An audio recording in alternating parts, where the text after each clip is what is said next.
Greetings from Hollywood, ladies and gentlemen.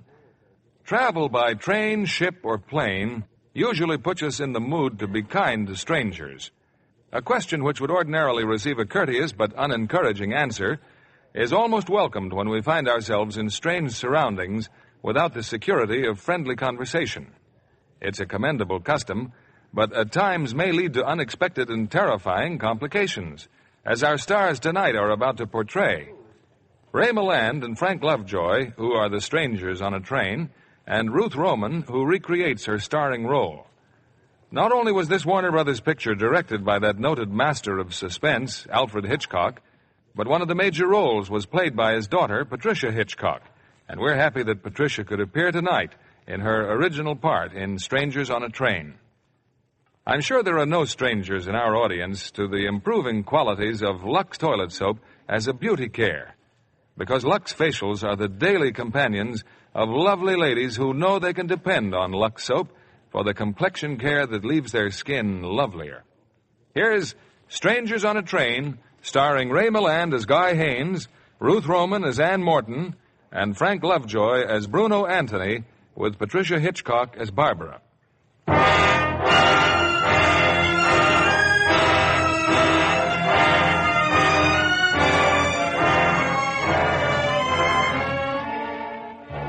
A few moments ago, a northbound train left Washington, D.C. Among the passengers settling down in the club car are two young men. I beg your pardon. Oh. I hate to interrupt your reading, but aren't you Guy Haines? That's right. I'm quite a tennis fan. I saw your match last season in South Orange against Faraday. Well, that was one of my lucky days. I certainly admire people who do things.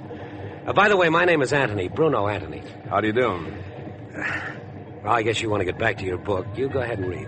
Thanks. You know, it must be pretty exciting to be so important. What? Tennis player isn't so important? Oh, but people who do things are important. Now, me, I never seem to do anything. I suppose you're going to Southampton for the doubles, You certainly read the sport page, don't you? I wish I could be there to watch you, but I've got to be back in Washington tomorrow. Cigarette? No, not now, thanks. You don't happen to have a match? Yeah. Oh, a lighter. Thank you. Oh, my, that's elegance engraved, too, from A to G. I bet I can guess who A is. Ann Morton. Oh, wait a minute. Oh, it's simple. See, sometimes I turn the sports page and look at the society section. The pictures, too. She's very beautiful, Senator Morton's daughter. You're quite a reader, Mr. Antony. Yes, I am. You ask me anything, I've got the answer. Even about people I don't even know. Like who would like to marry whom when his wife gets a divorce. Maybe you read too much. Well, there I go again. I meet somebody I like and admire, and I say the wrong thing. Oh, forget it. I guess I'm just a little jittery. Oh, well, there's a cure for that. Waiter. Scotch and plain water, please. A pair, doubles. That's the only kind of doubles I play. Well, I'm afraid you'll have to drink both of them. And I can do it. When's the wedding? What? Oh, you and Ann Morton. The wedding. It was in the papers. Well, it shouldn't have been unless they've legalized bigamy. It's wonderful, having your company all the way to New York. Well, as a matter of fact, I'm getting off at Metcalf. Metcalf? We don't want to stop at Metcalf. It's my hometown. Oh, I get it. A little chat with your wife about the divorce. Well, here's luck, Mr. Haines. Drink up, then we'll have lunch sent to my compartment. Thanks very much, but I think I'll go to the dining car. Oh, that's filled up. There's no seats for about 20 minutes. Well, how about lunch in my compartment? Oh, I wouldn't think of that. Come along, Mr. Haines. This is a real pleasure.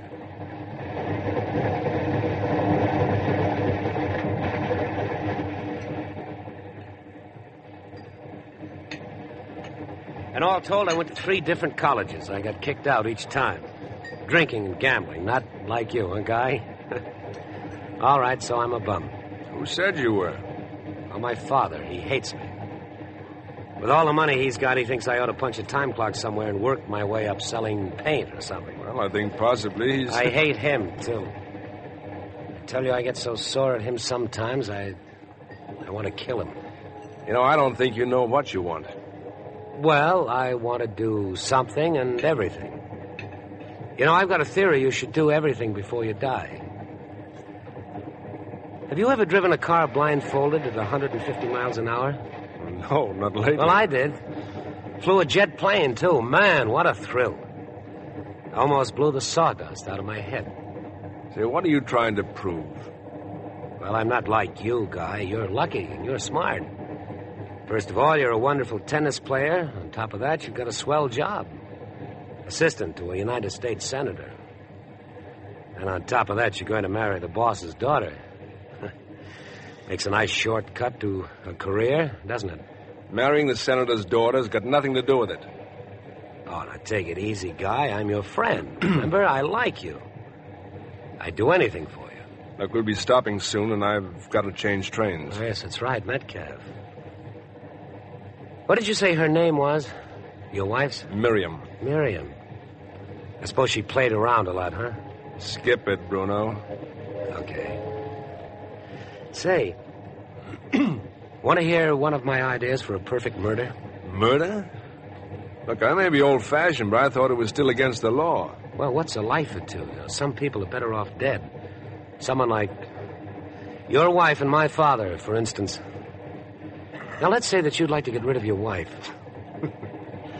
You know, you've got quite a sense of humor, Bruno. No, seriously.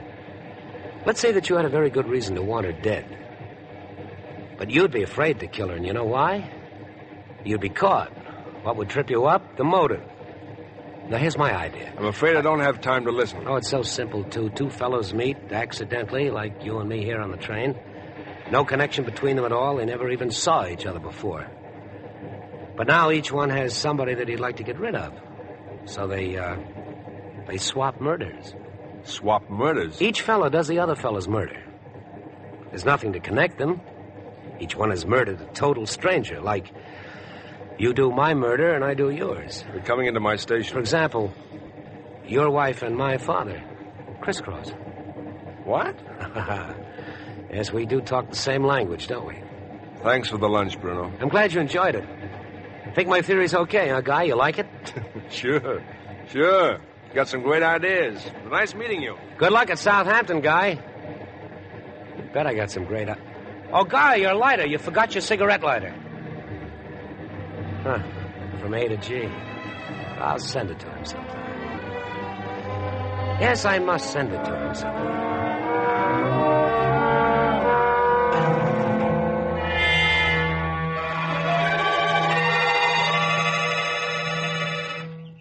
I hope you don't mind meeting in the park, Guy. No, Miriam. No, this is fine. I couldn't very well meet you in the store, could I?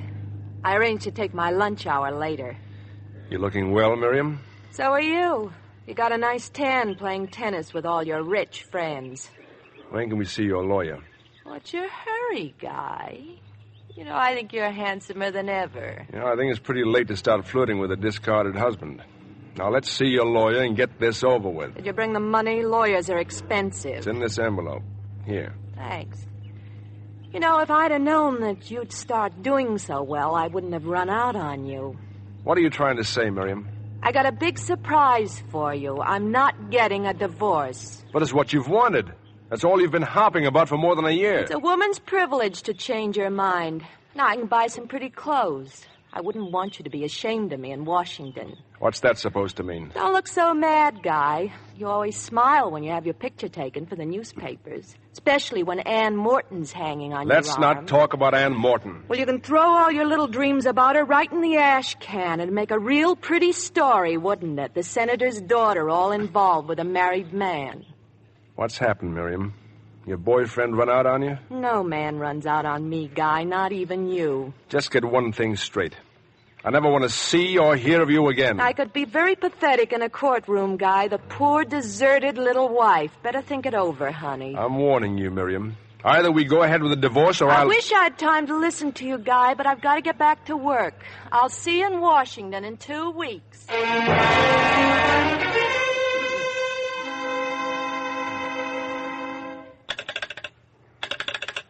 Hello?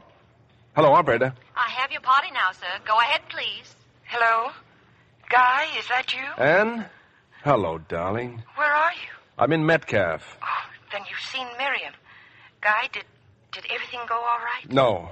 Everything went all wrong. She doesn't want the divorce. Guy, it's unbelievable. I mean, after all these months, but what did she say? Does it make any difference what she said? Oh, I'm sorry, Anne. It's just that I feel Yes, so... darling, I know how you feel. But you sound so savage, Guy. I'd like to break her neck. I'd like to break her foul, useless little neck. Oh, there's no use talking like that, dear. I know. I suppose I'd try to see her again, but I've got to get to Southampton. My train will be here in a moment. Then write me. Please write me. Sure, I'll write on the train. And don't worry, darling. We've waited this long. We can wait a little longer. I don't know what I'd do without you. I love you, Guy. Well, I've got to rush, dear. My train's coming. I'll see you on Thursday. Yeah, sure. Good luck, darling.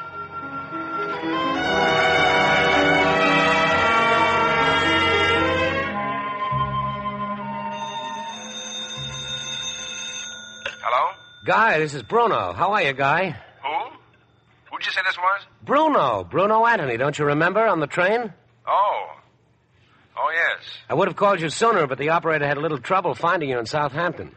Look, would you mind telling me why you're phoning? How are the matches going, Guy? I don't play until the morning. Oh. Guy, about your visit in Metcalf. Are you getting a divorce? Oh, now, wait a minute, Bruno. She won't give it to you, right? Miriam won't give you a divorce? No. She double-crossed you. You going to see her again? Now, look, Bruno, why don't you just... I told you I liked you, Guy. I'm your friend. Should never forget that. You just leave Miriam to me. What are you talking about? You'll find out, Guy. Just be patient, that's all. You just be patient. I don't care what Bruno's doing. I said I wanted to talk to him. Well, if you're talking about me, Father, I had to call a friend of mine long distance. Really, Charles? Must you always take this tone with Bruno? Oh, it's all right, Mother. I'm used to his tone by now. You can wipe that injured look off your face right now. You were out last night, weren't you? Well, I'm a big boy, Father. I go out at night all the time. You had another accident. You hit another car. Charles, really? Now it's hit-and-run driving, and you knew about it all the time. But, dear, it was a parked car.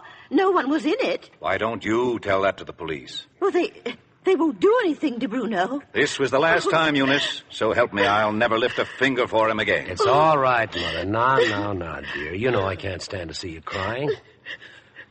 There anything else you want to say to me, Father? Yes. Get out of my sight. Get out of my sight before I'll be back tomorrow, Mother. Bruno, where are you going? Oh, just a little trip, Mother. It's something for a friend of mine. Oh, you just don't understand him, Charles. You just don't understand him. What's he going to do next? Tell me, what's he going to do next? Well, nothing. Nothing at all. It's not normal. If it's the last thing I do, I'm going to have that boy taken care of. If necessary, put under restraint. I'll never permit it. Never. Never. It can't go on, Eunice. Things like this just can't go on.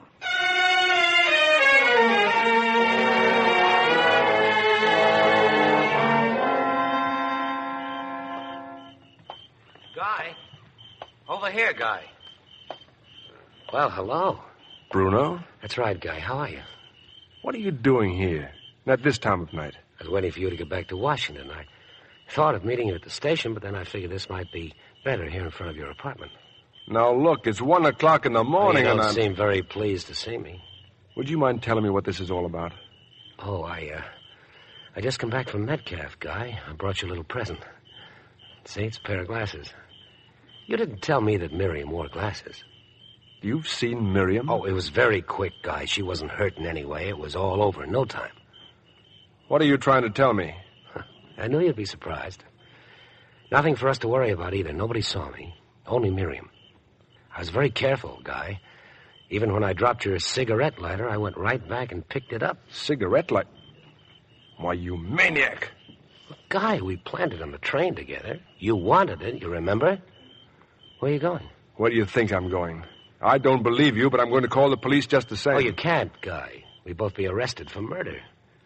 You're just as much in it as I am. We planned it together, crisscross. Why, you crazy fool. Do you think you can get away with that? Oh, come now, Guy. Why should I go to Metcalf to kill a total stranger unless it was part of the plan and you were in on it?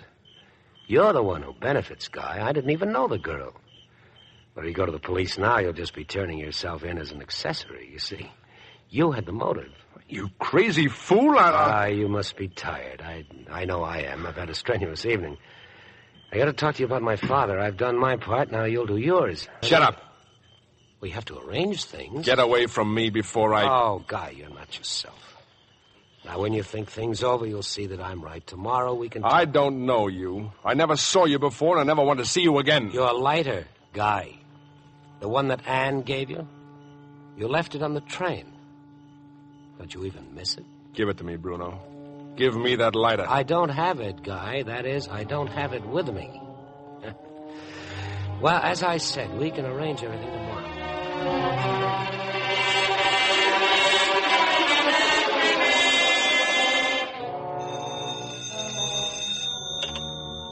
Hello? Anne? Oh, I'm sorry, darling, but I just got in. Well, of course I'm all right, but you sound upset. Anything wrong? All right, darling. Yes, I'll come over right away.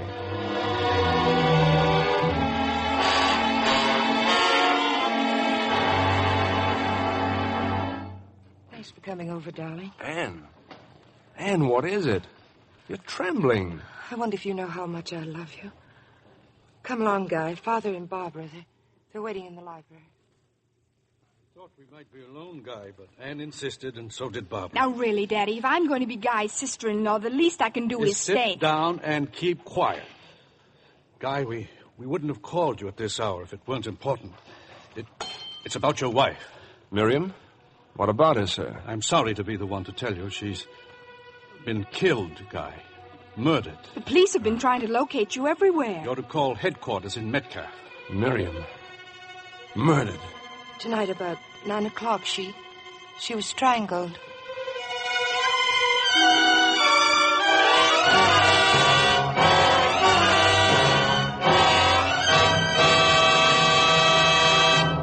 In a few moments, we'll return with Act Two of Strangers on a Train. But now, here's our Hollywood reporter, Libby Collins, with the Lux movie news of the week. The big news here, John, is the premiere of Metro-Goldwyn-Mayer's Technicolor production of Quo Vadis. Most every celebrity in Hollywood was there. All Hollywood is still talking about it. And everyone thought Robert Taylor was magnificent as Marcus, the pagan Roman warrior. His love scenes with Deborah Carr playing Lydia, the gentle Christian hostage, provide some of the most compelling drama ever seen on the screen. And Leo Genn as Petronius turns in a terrific performance. Every moment of Quo Vadis is really epic drama. The chariot races at the Colosseum, the spectacular burning of Rome, the martyred Christians that the mad tyrant Nero orders thrown to the lions. I understand that Metro-Goldwyn-Mayer built an entire city outside of Rome for the picture. And spent 2 years filming it. Lovely Deborah Carr's costumes are certainly gorgeous. Just right for her exciting kind of beauty. Her milk-white skin against her copper-colored hair is something. Well, John, Deborah Carr's complexion is something special. It's truly Lux lovely. Yes, when you see a lovely complexion like hers, you realize why screen stars are devoted to the gentle, protecting care of Lux toilet soap. They know it's easy to be Lux lovely, John. Daily Lux beauty facials do wonders for the skin. Really make it softer and smoother. Lux soap has active lather that ensures gentle, thorough cleansing. Yes, you simply cream the rich lather well in. Rinse with warm water and follow with a cold splash. Then pat dry with a soft towel. This simple care does wonders. Leaves skin fresh as a flower. Yes, there's a reason why Lux is Hollywood's own beauty soap. If you haven't tried it, why not start your active lather facials tomorrow? Be Lux lovely, like 9 out of 10 screen stars who use fragrant white Lux toilet soap. Now our producer, Mr. William Keeley. Act 2 of Strangers on a Train, starring Ray Milland as Guy Haines, Frank Lovejoy as Bruno Antony, and Ruth Roman as Ann Morton.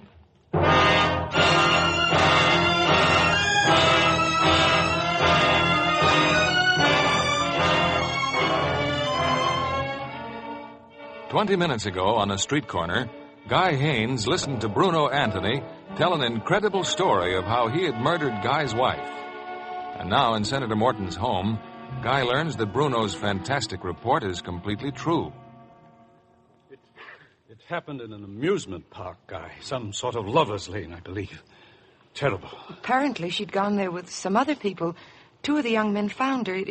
It was done by someone else. They don't even have a suspect, Guy, except you, probably. Barbara, I wish you'd keep quiet. But the police will say that Guy wanted Miriam out of the way so he could marry Anne. She's right, Senator. But if you have an alibi, you have nothing to worry about. You can tell them where you were at about 9 o'clock tonight? Well, I was on my way here. I was on the train. Well, there you are.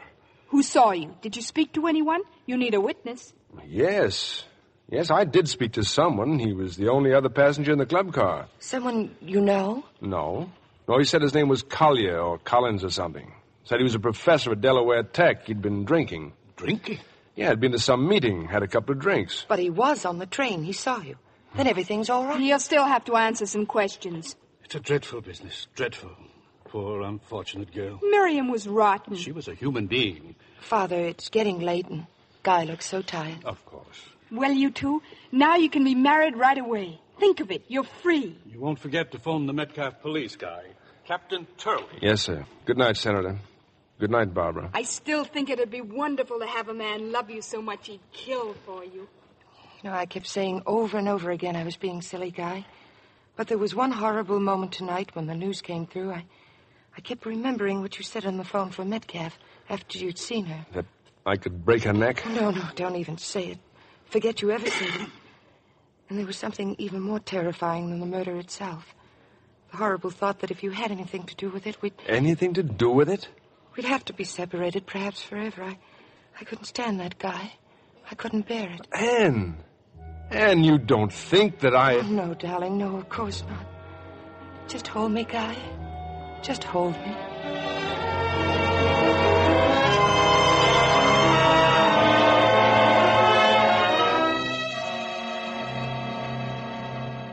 I'm Captain Turley. Mr. Haines, it's good of you to come down here so quickly. I'm just as anxious as you are, Captain. Well, we've managed to locate the gentleman you spoke with on the train. Well, Professor, this is Mr. Haines. Well, I can't tell you how foolish I feel, Captain. I really don't remember meeting this gentleman. You don't remember? But you... Just a moment, Mr. Haines. Unfortunately, I remember very little of my trip. You see, we had a little celebration. I'm not a drinking man, and, well, just one or two drinks. But we were sitting opposite each other. You were going over some speech you made about calculus, mathematics or something. I'm very sorry, Mr. Haines. I certainly must have been celebrating. If you'll wait outside, Professor. Yes, of course. Is it so important whether he remembers me or not? Surely the important thing is that I've been able to name a man who was on the train with me. Now, you've been able to find him. Isn't that proof of where I was last night? Yes, I'd say you were in the clear, but there is a little more checking I'd like to do. But if I'm in the clear... Take it easy, Mr. Haines. You're free to go back to Washington right now. Thank you, Captain.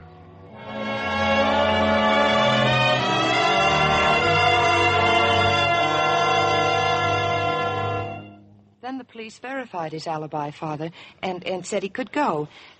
Isn't that about it, dear? Except that when an alibi is full of scotch, it casts a little doubt. Then the professor was Boyle. He didn't remember me. But he knew you were on the train. Wasn't that enough to prove that that's where you were? I wish I knew. For sure, I mean. Oh, everything's all right, Anne. The police are just being thorough.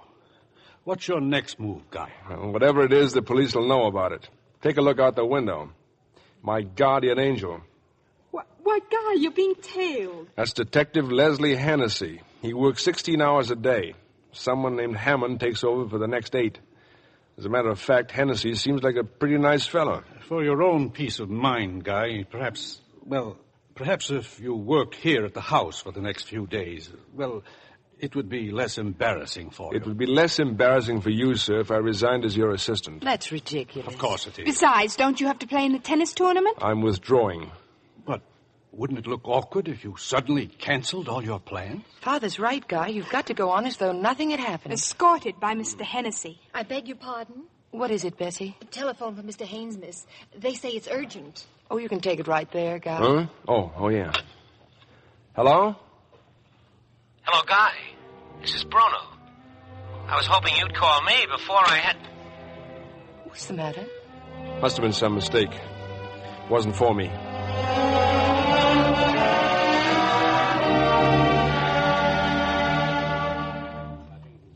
I'm learning more and more things about you, Guy. I never dreamed you were so interested in painting. Well, I feel a very warm attachment for this art gallery. For the first time all week, we've actually been alone for an hour. By the way, where's Hennessy? Waiting out front. Hadn't we better be leaving? I suppose so. I wonder if we'll ever... Guy! Have a minute, Guy? Come on, we'll find Hennessy and get a cab. But that man, he's calling you, Guy. Oh, excuse me, dear. I'll see what he wants.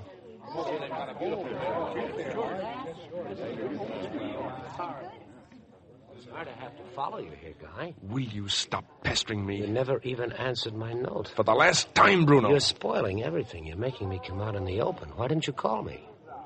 My father's leaving for Florida next week. There's not much time. The detective outside. He'll see us together. Isn't that Ann Morton that you're with? Slight improvement over Miriam.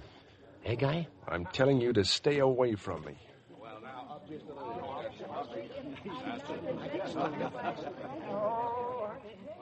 Who is he, Guy? Oh, just some tennis fan. Never saw him before. That's funny.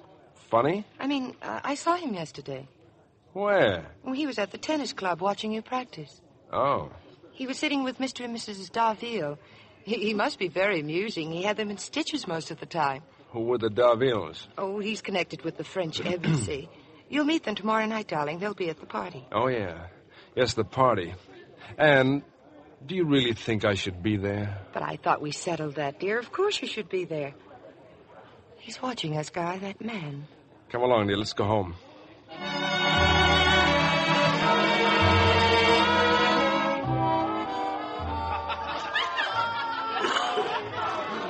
Is he, Barbara? That young Frenchman with the Darville? Oh, he's not French, Daddy. They just introduced me to him. His name's Antony, Bruno Antony.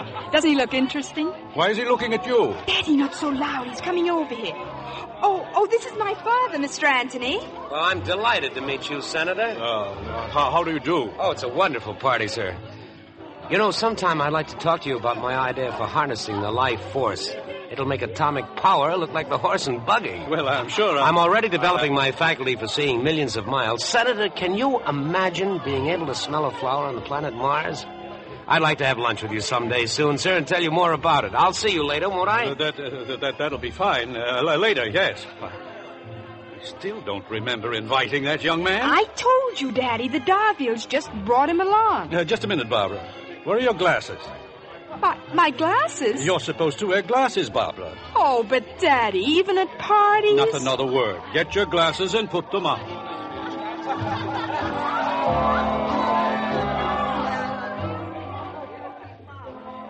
What are you so concerned about, Guy? If the Darvilles brought him, well, what difference does it make? He shouldn't be here. But you said you don't even know him. Well, I just don't like his looks. I don't like the way he's been staring at Barbara. Well, I'm not so sure I blame him. Barbara's very cute, especially when she wears glasses. Besides, he seems to be talking to Judge Donahue right now. Judge Donahue? Oh, now, come on, let's go to dinner.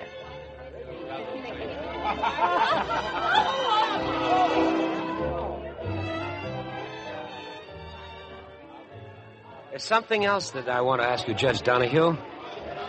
After you've sentenced a man to the chair, isn't it difficult to go out and eat your dinner after that? Really, young man? Well, when a murderer has been convicted, he must be sentenced. When he's sentenced to death, he must be executed. Oh, quite impersonal, isn't it? Besides, it doesn't happen every day. So few murderers are caught. If you don't mind, I believe I'm being paged. Well, Mr. Antony, you seem very interested in the subject of murder. Well, no more than anyone else, madam. No more than you, for instance. Me? Mm-hmm. Oh, no, I'm not interested in murder. Oh, come now. Everyone's interested. Surely you're not going to tell me there hasn't been a time that you didn't want to dispose of someone.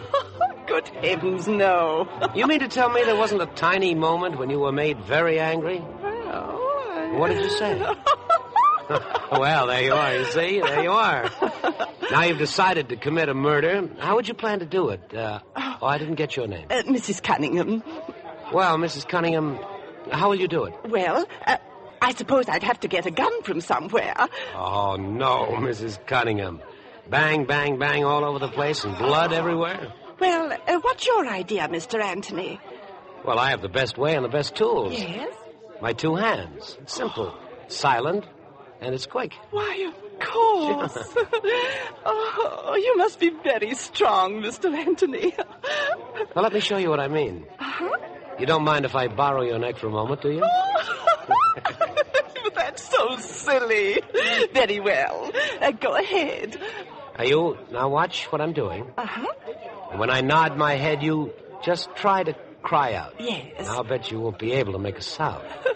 I'm ready. All right, now. Just wait till I nod my head.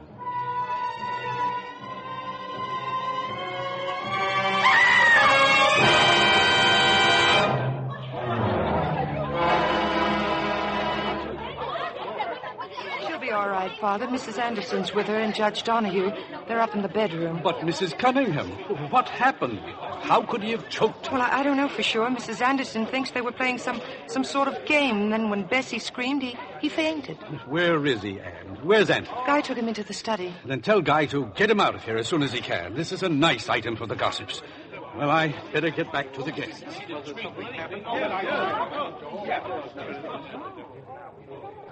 Anne. Oh, Anne. Barbara, what's the matter? It was awful. I saw him. What was he trying to do to her? You saw him? I was standing in the doorway. His hands were on her throat, but he kept staring at me. And he was strangling me. What do you mean? He went into sort of a trance. Oh, it was horrible. He thought he was murdering me. But why, Anne? Why me? Don't be silly, dear. You're upset. That's all. Now go find Father.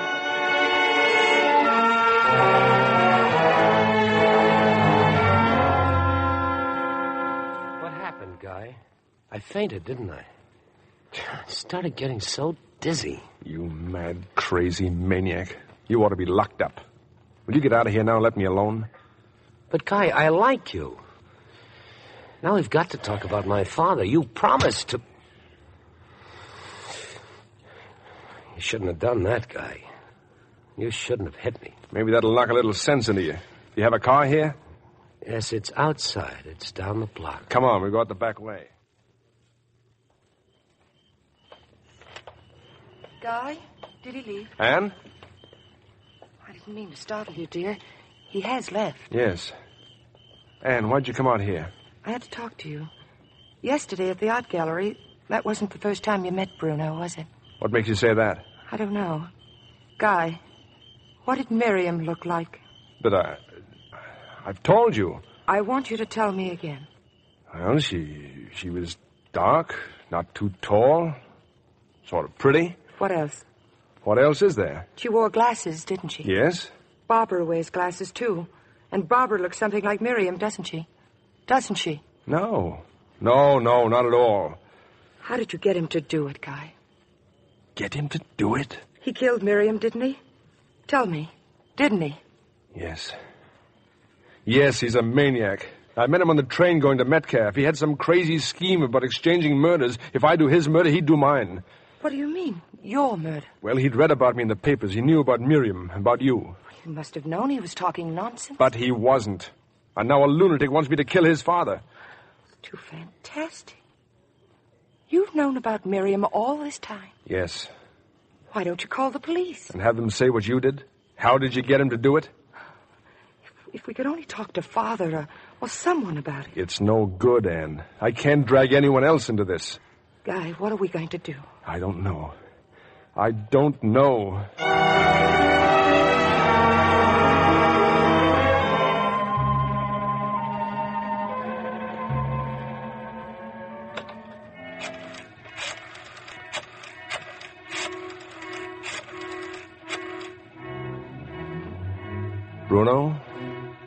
Bruno, this is Guy.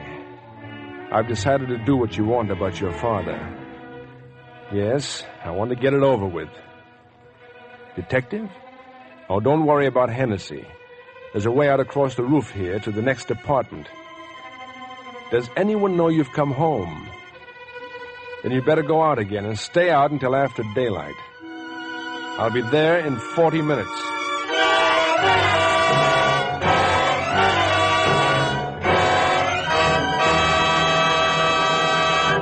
Before we return with Act 3 of Strangers on a Train, I'm going to introduce my guest for tonight. She's very special, a blue-eyed blonde who's to be congratulated on playing the leading role in the very first picture she's made. And when I tell you her name, you'll know she sings, she dances like a dream. Here she is, Miss Aileen Stanley, Jr. Named for my aunt, Aileen Stanley, who starred in so many Broadway musical comedies. I only hope that you'll live up to the Aileen Stanley name? You've certainly made a fine start. Well, I have Warner Brothers to thank for the opportunity and for casting me opposite a star like Gordon McCrae. We'll all be watching for you, Aileen. Aren't you sorry you won't be in New York on Thursday for the world premiere of Warner Brothers' new musical? Oh, you mean, I'll see you in my dreams? That's it. That song is the title of their new picture, portraying the story of the famous songwriter Gus Kahn. The cast has Danny Thomas playing Kahn, Frank Lovejoy as his collaborator, Walter Donaldson, and Doris Day as his wife, Grace Kahn, sings his wonderful songs, Making Whoopee, Pretty Baby, Nobody's Sweetheart. And there's something more to make I'll See You in My Dreams a picture to watch for. That's Patrice Wymore's dancing. Patrice is lovely as the dancing star of a Ziegfeld musical that features Kahn songs. Patrice Wymore is always someone to see. She has that fresh, Lux Lovely look. Yes, she's a Lux girl, all right. In fact, Patrice tells me that after a day of strenuous dancing rehearsals, she really appreciates her Lux beauty bath. And I certainly agree. It's the most refreshing pickup I know. Yes, a daily Lux beauty bath is Hollywood's way to all-over loveliness. Lux Active Lather makes your daily bath a real beauty bath. It leaves skin so soft and smooth. The delicate Lux fragrance really clings, makes you sure of skin that's sweet.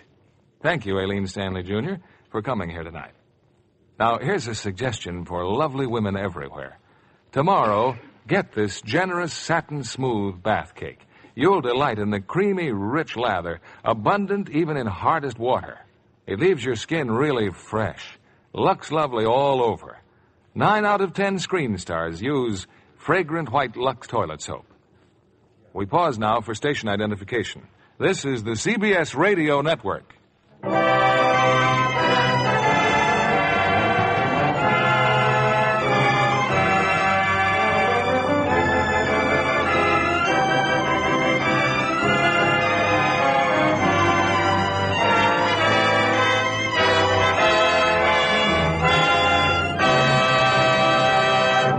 The curtain rises on Act 3 of Strangers on a Train, starring Ray Milland as Guy Haines, Ruth Roman as Ann Morton, and Frank Lovejoy as Bruno Antony.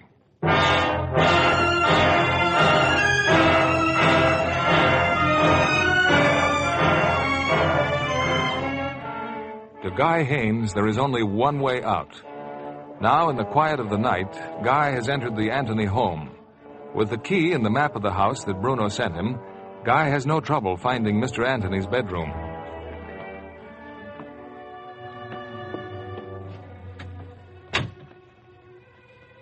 Mr. Antony. Mr. Antony. Don't be alarmed. I must talk to you about your son. About Bruno, Mr. Antony. Wouldn't you feel more at home with the light on, Guy? Bruno? My father isn't home. I was about to tell you that over the phone, but you made such a sudden decision. I wondered why. Well, I thought your father'd be interested to know he has a lunatic son. Then you have no intention of going ahead with our little arrangement? I never had. Bruno, look. You're terribly sick. I don't know much about these things, but why don't you go where you can get some kind of treatment? Not only for your own sake, but you can't go on causing more and more. I don't like to be double-crossed, Guy. I have a murder on my conscience. I killed your wife. But it's not just my murder. It's yours, too, isn't it? I guess it's no use trying to talk to you, Bruno. I'll leave. Yes, that man from the police who's supposed to be watching you. You mustn't let him get suspicious, Guy. You can put that gun away, Bruno. Oh, don't worry. I'm not going to shoot you, Guy. It might disturb my mother. I'm a very clever fellow. I'll think of something much better than that. Good night, Guy.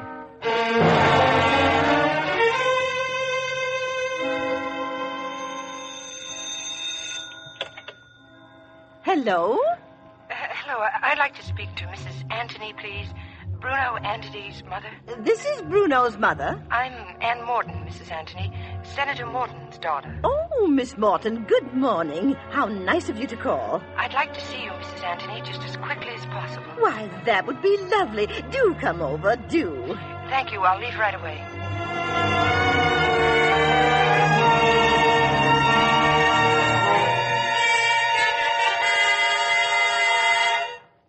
And no one knows supposed I'd come here, Mrs. Antony, but I simply had to tell you. Oh, Miss Morton, really. I know Bruno's been in some very awkward scrapes, but nothing so ridiculous as a murder. But you have to make him do something about this. Don't you see that just one word from him would get Guy out of a dreadful situation? Well, but how can you take this seriously? It's just some practical joke, dear. Bruno's so terribly irresponsible. Oh, he gets into all sorts of escapades. But you don't seem to understand. Your son's responsible for a woman's death. Did Bruno tell you this? Well, no, of course not. Well, there you are. Well, now, it was very nice of you to call, Miss Morton. Do come and see us again sometime, won't you? I'm afraid Mother wasn't very much help, was she? If you don't mind, I think I'd better leave. Mother hasn't been too well for some time. She's a little, how shall I say it? She's confused. You know, I'm very upset with Guy. He shouldn't have sent you. Guy doesn't know I'm here, Mr. Antony. He's at the tennis club, isn't he? He will be. Yes, he's playing Reynolds this afternoon. It's a very important match. He must be very desperate to try to involve me. Try to involve you? Well, I've been protecting Guy ever since he told me how much he hated his wife. Do you know, Miss Morton, that Guy tried to get me to go back to that amusement park some night after dark and look for his cigarette lighter? What's a cigarette lighter got to do with it? Well, he dropped it there right after he... after that night. You see, all the police are waiting for is one piece of evidence to convict Guy for the murder. I can't tell you how worried I am. Please stop. Miss Morton, I do sympathize with you, but I just couldn't do what he asks. Why, that would make me an accessory.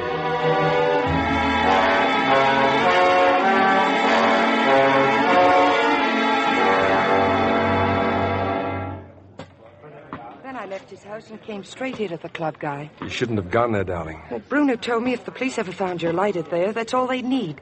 Something to prove you were there when she was murdered. Bruno has my lighter. I know, you told me. That lie about my wanting him to get it back. That means he's going back to Metcalf, back to the amusement park. He's going to drop it there, somewhere where they'll find it. Oh, Guy, I wanted so to help, but I'm afraid all I did is make things worse. He said last night he'd think of something.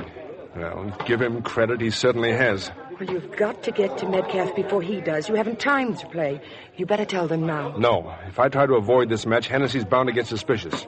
I have him out of his sight all day. Then I'll go. There's a train and an You all. stay right here. I'll try to give Hennessy the slip right after the match. But, darling, that'll be too late. Didn't Bruno say I wanted him to go there some night after dark? Yes. Well, he won't expose himself in daylight.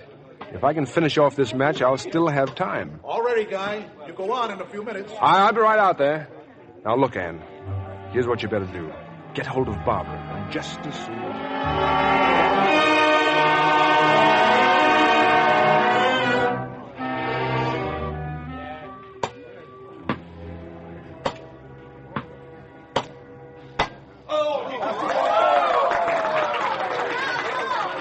Isn't he wonderful, Mr. Hennessy? Huh?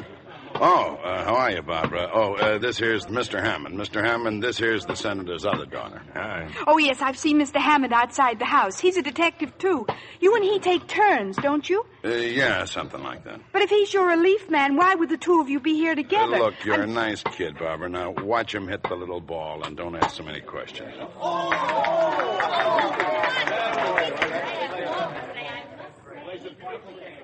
I've got it all arranged, Anne. The cab's outside waiting to take Guy to the station. I gave him $10. But what about those two detectives? They're still over there near the dressing rooms, waiting for Guy to finish the match. Gosh, I've never seen Guy play so fast in my life. Well, he's got to get on that train. Barbara, now, once again, as soon as the match is over, Guy's going to run out through the clubhouse.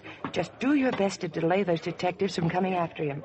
All Guy will need is a few seconds. Oh, just leave it to me, Anne. Oh, I'm real good at getting in people's way.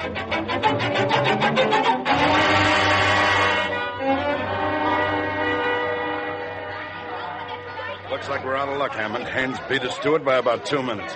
The guy says he bought a ticket to Metcalf. Well, what are we waiting for? The train just pulled out. We can still have him flag it down before relax. Let him go to Metcalf. We'll phone Captain Turley and let them take over at that end. That nutty little thing. Barbara's a nice kid. Maybe it was an accident. Pushing you in the fish pond? Just one thing that puzzles me.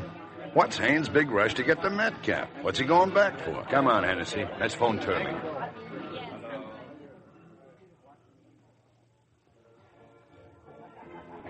Hey, folks. Here you are. Get them while they're hot. They're fresh roasted. They're jumbos. Peanuts, mister?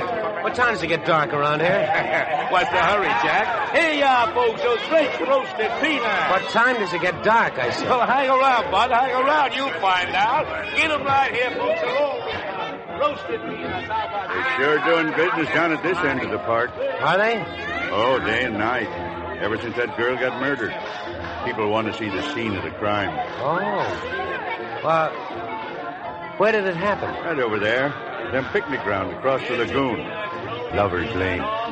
Yes, sir. They sure been cleaning up. I don't think it's a very nice way to make money. Well, these folks got to eat too, ain't they? For a while, the smoochers wouldn't go near the place. I'm afraid I don't know what a smoocher is. Okay, so I ain't educated. Wait a minute. Let me see if you got a match. No. Well, you got a lighter. Keep fooling with that lighter in your hand. Oh, it's just a... Here, buy yourself a box of matches. Characters. Places full of characters.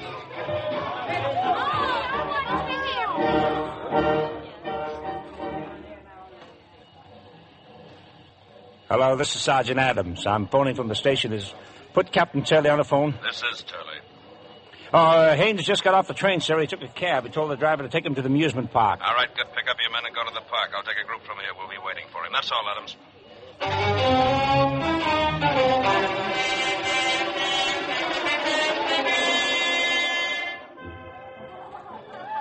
Hello, Bruno. I've been looking all over for you. You shouldn't have come here, Guy.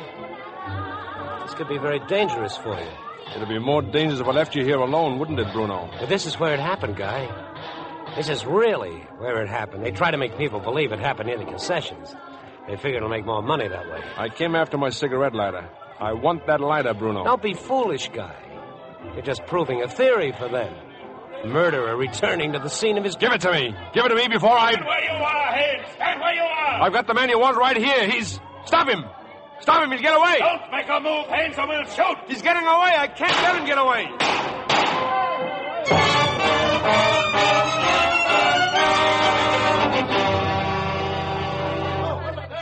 This way, Captain Turley. The roller coaster. They ran toward the roller coaster. All right, just watch your fire. There are too many people here. Keep those people back. Captain Turley. All right. The one we want. It's the other one, the one who ran. What do you mean it isn't Haynes? I remembered him. I seen him here that night when the girl was killed. 2 young fellas was with her. And this one, he kept following. He kept looking at her. I remember real plain. You realize what you're saying? I was talking to him before. I asked him for a match. It's the same one. All right, 2 men, surround the area. Over here, Captain. The roller coaster. They're under the roller coaster, under the track. Well, shut it off! Turn off the roller coaster. Well, it's out of order. It's closed down. Who turned it on? He did. The one who was running away. Turned the switch and kept the key. That's one way of keeping us out of there. But the track is being repaired. When those cars come down there, they're scattered all over the place. All right, find the main switch and turn it off.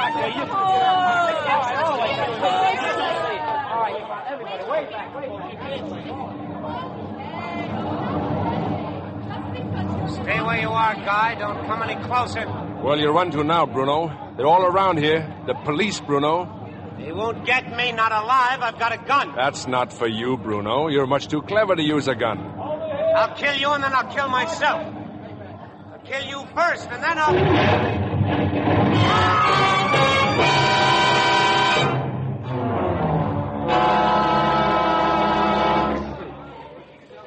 You better start talking, Haynes. What's this all about? Well, he had my cigarette lighter. He came back here tonight to plant it, to pin the whole thing on me. Cigarette lighter, huh? Let me talk to him, please. All right, take it easy now. Over here. He's in a pretty bad way, Captain. Can't you lift that stuff off him? We've done everything we can until the crane comes. Hello, Guy. Who was that with you? This is Captain Turley, Bruno. Police. Oh, they got you at last, huh, Guy? Tell him, Bruno. Tell him you have my lighter. But I haven't got it, Guy. Must still be over there where you dropped it that night. He dropped it, huh? Sorry, Guy. I want to help you. But I don't know what I can do. Captain Turley, may I go through his pockets? No, of course you can't. Besides, he says he hasn't got it. But if he dies before he... There's no more it. This man is dead, Captain. His hand. He's got something in his hand. See what it is, Mac. It's a lighter, Captain. A cigarette lighter. Here, let me see that. From A to G. From Ann to Guy. Looks like you were right, Haynes. Well, I better keep this for a while. How about staying in town overnight? I imagine there's a lot you may want to tell me. Yes, I imagine there is. Captain, may I use the telephone? Sure, go ahead. There's one up near the entrance. Say, who was he, mister? That guy. His name was Bruno Antony. A very clever fellow.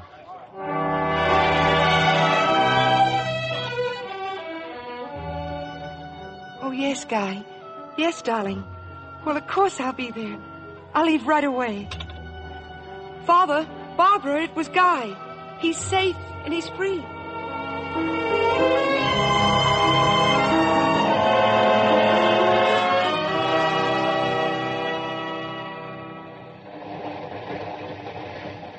Guy? Yes, dear? That man across the aisle, he keeps looking at you. Oh? He's a minister. I didn't know you knew any ministers. I beg your pardon, but aren't you Guy Haines? I'm sorry, sir, but when I was a very little boy, my mother warned me never speak to strangers on a train.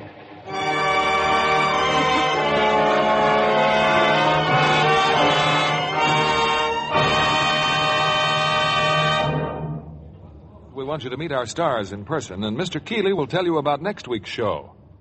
In the meantime, here's a tip from lovely Maureen O'Hara. With her shining dark hair and flawless white skin, Maureen is a real Irish beauty. She says, yes, indeed, I'm a Lux girl. I've found regular Lux care does wonders for my complexion. Makes it softer, smoother, really lovelier. Why don't you take Maureen O'Hara's advice? Here's all you do. Simply work Lux Soap's rich, active lather well in. The lather's so creamy it agrees with delicate skin.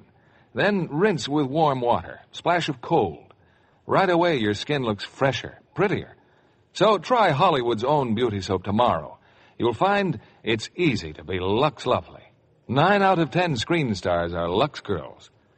Now here's Mr. Keeley with our stars. And we call them back for another bow. Ray Milland, Frank Lovejoy, and Ruth Roman.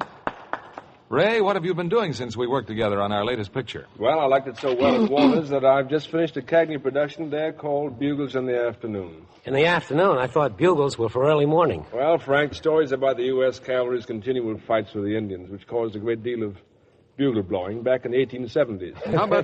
How about you, Ruth? What part of the Warner Brothers cast you in recently?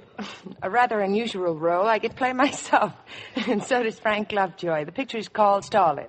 Oh, of course, based on the actual trips Hollywood stars make to the airbase where the boys take off for Korea. Yes, that's right. We play two of the stars who go to the base to entertain the boys. They really should have called it the Lux Starlift, Bill, because the actresses who go in the Starlift are naturally Lux girls.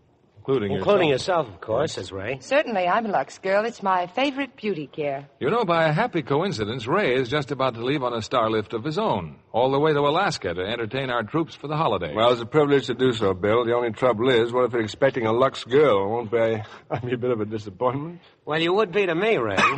But remember, the boys are star for entertainment. They'll really appreciate you. And speaking of entertainment, how about next week's show? Oh, and it'll be great entertainment, Ruth.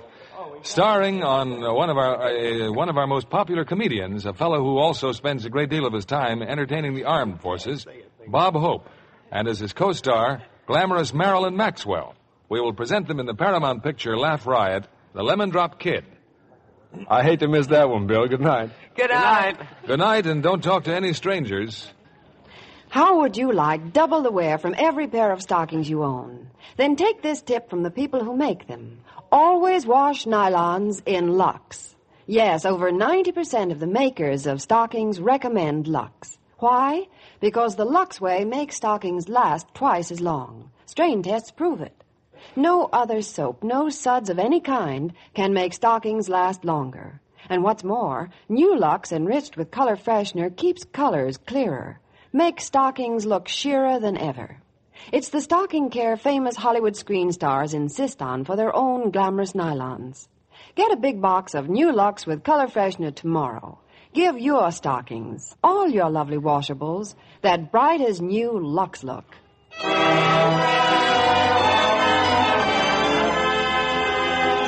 Lever Brothers Company, the makers of Lux Toilet Soap, join me in inviting you to be with us again next Monday evening when the Lux Radio Theatre presents Bob Hope and Marilyn Maxwell in The Lemon Drop Kid. This is William Keeley saying goodnight to you from Hollywood.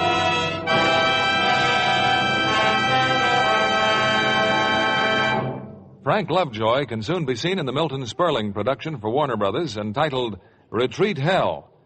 Heard in our cast tonight were Patricia Hitchcock as Barbara, Ed Begley as father, Martha Wentworth as mother, and Gene Bates, Herb Butterfield, Norma Varden, Bill Conrad, Norman Field, Ted DeCorsia, Wally Mayer, Bill Johnstone, Olin Soule, Ralph Moody, Eddie Marr, Margie List, Brad Brown, and Alan Wood. Our play was adapted by S.H. Barnett, and our music was directed by Rudy Schrager. This is your announcer, John Milton Kennedy, reminding you to join us again next Monday night to hear The Lemon Drop Kid, starring Bob Hope and Marilyn Maxwell. This is the CBS Radio Network.